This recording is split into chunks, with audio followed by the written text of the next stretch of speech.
Hello, welcome to my channel. I'm All Things Wrestling, and today I'm going to be giving my thoughts on TNA Impact Wrestling 23rd of March 2017. We kick off the show with a graphic in memory of Jim Ross, which I thought was really nice.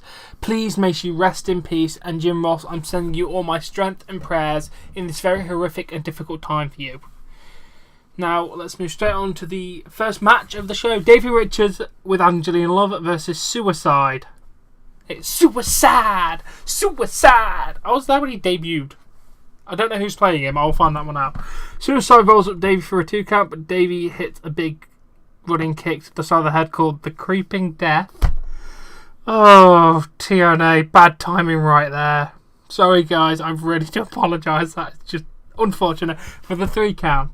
They cut to commentary where JB and Matthew bicker over who she is, a big star returning tonight. Then they play an LAX video with them all hanging out playing cards and drinking beer. Conan tells the younger guys that he wants the tag team championship and they're going to get them for him. I like that. I like the LAX. I kind of want Hernandez, but what you going to do? I will move forward and like this new LAX because they are really good actually. Then we say backstage with Mackenzie Michelle interviews Laura Van Ness, who's still wearing a wedding dress, and I'm pretty sure she's still pissed at this point. She looks absolutely wankered. She has a breakdown saying, I blame all of you, you. I blame you, Michelle, Gwen. She named like 5 different names. I blame Sienna Maria, I hate them all. And then Sienna comes in and says, you don't hate us. You hate Ali. You hate Braxton. You had everything. Ali took it away. And then she says, Sienna says she has something special in surprise for Ali and Braxton, and Laura's like, what is it? She's like, you just take care of yourself, maybe have a shower, and I'll just deal with it. It's weird, but I'm kind of liking it, so let's keep rolling with that one.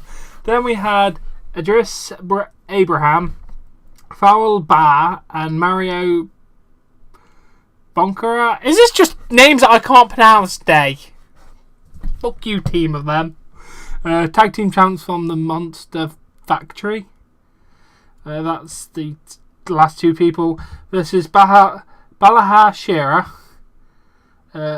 Lardio Kid, and Grazer Jr. God fucking damn it! These people's names. Sierra hit a sky high onto Mario for the 3 count. I didn't think that's a sentence I'll be saying today. Shira hit a sky high slam onto Mario. Okay.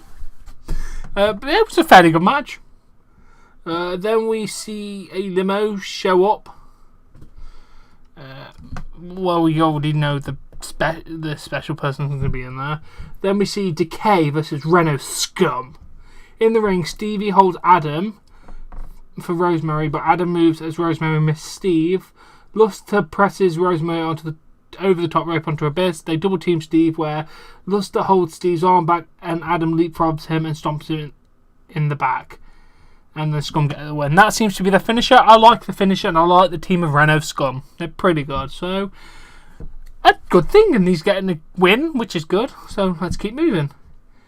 Then we see a video of someone walking down some stairs, some static TV, then a graphic that says Fury will be unleashed 6th of April 2017. Sorry, it took me a second to realise it because it's 4th, 6th, but I realise it's American.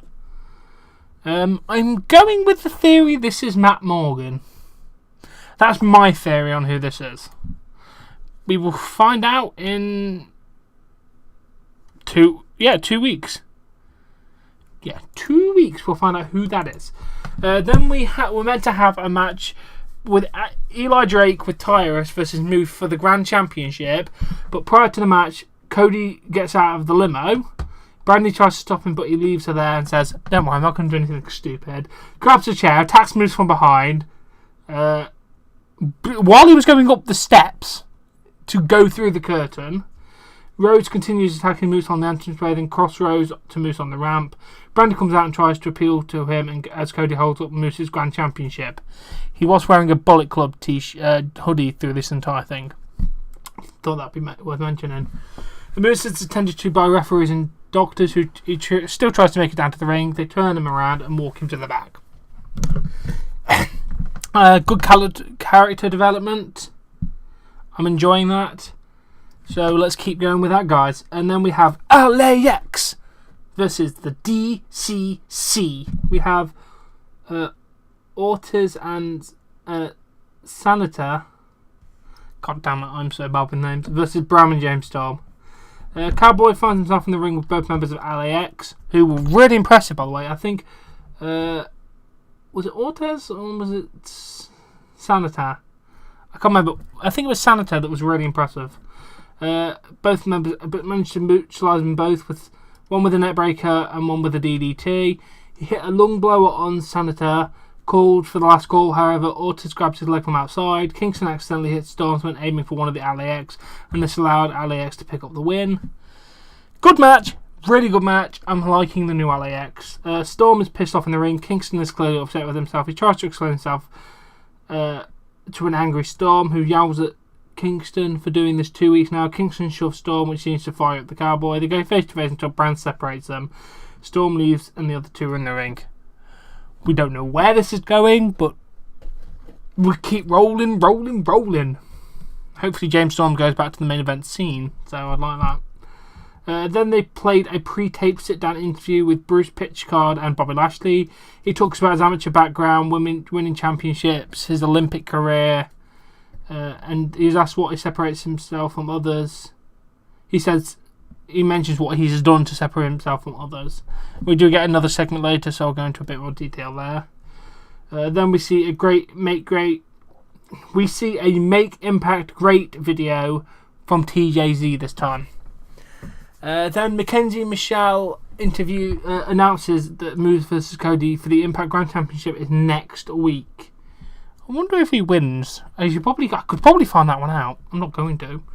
She then interviews Braxton and Ali and asks if they're concerned about Theona's threat from last week. Braxton says he's not going to let them phase him. He's prepared to protect Ali at all costs. Good. Stand up for your woman, man. That's what we like.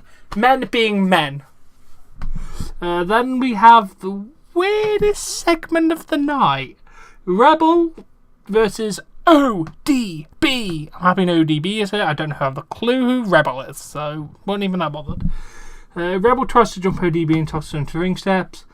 And then during the match, Rebel keeps threatening to slap Earl Hebner. She threatens to slap him later. And then he puts her hats on and then forces a kiss on her. Okay, it wasn't cute when Ric Flair did it. It wasn't cute when Earl Hebner did it. It's just fucking weird. And then ODB forces a kiss on him.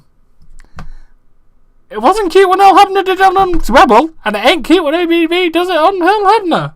It's just fucking weird. And then ODB got the win over Rebel somehow. I don't know. This was weird. Please somebody explain to me while I go higher a pitch for some bloody reason. No, it was really, really weird. Less of that, please. Then we have a bit more of the Lashley interview. He talks about a story about how he was shot at in a bank, and then it was a lucky miss. However, he fell and wrecked his knee. This kept him from completing in the Olympics, but that loss was what motivated him to become to professional wrestling and become the athlete he is today. The sit down interview was really good. If you want to see any more of it, it's on Impact.com. I only saw the 2 segments on Impact. Then we have Lashley versus Jake Holmes. Lashley hit a Dominator 1-2. Bobby picks up Jake from the pin and continues to beat him down. After a little more beat down, Lashley hits a spear, 1, 2, 3. Did what I needed to do, make Lashley look strong. We like it. Then JB announces the special lady integral for getting them there. It's Karen Jarrett. Josh is very unimpressed. JB welcomes her back, gives her a hug. He asks her thoughts on everything going on here. She said her family started this company and put their blood, sweat and tears into this company. I would just like to mention, Karen, they weren't your family when this company was started many, many years ago. You didn't get married until 2009, 2010, maybe later than that.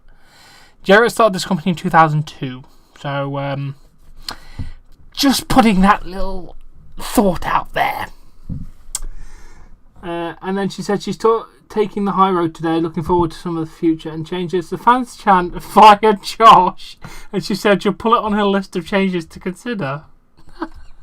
God, it was funny. EC3 interrupts. He is a bit over the top fashion, talks about how he likes the fans and production and all that, but then talks about a good locker room, which they do have. He says he thinks he's already started making Impact great and calls himself the only original star TNA ever created. AJ Styles, Christopher Daniels, Frankie Kazarian, Chris Sabin, Alex Shelley. May I go on?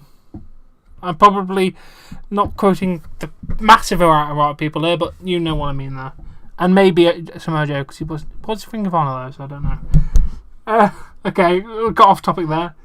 EC3 says your top man is reporting for duty, but he's not doing it for her last night. He's doing it for his. Josh Massive grabs the microphone and tells everyone to stop because he's got something to say. Gets up, gets in the ring, rants about her putting JB on the table. He then runs down Bruce Pritchard, who he thought and hopes was dead. Dutch Mantel, who is 267 years old, but JB, who's been the Stooge for 25 years. But his problem was Karen because she's the leader of a three-headed monster. He brings up Madison Rayne, a 5-time knockout champion. His wife, apparently, who has forgotten more than Karen has ever known about the knockouts. He said it's only a matter of time that the Jarrett family is gone from Impact forever. She then gives him a wicked slap. I mean, it looked vicious. It made Stephanie McMahon look like Molly Holly.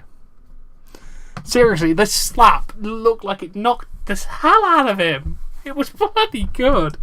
And that's how we end the show. Josh propped up in the corner, sitting in the corner, looking really, really thing, and just Karen just screaming at him, "Don't talk about my family like that again!" It was great.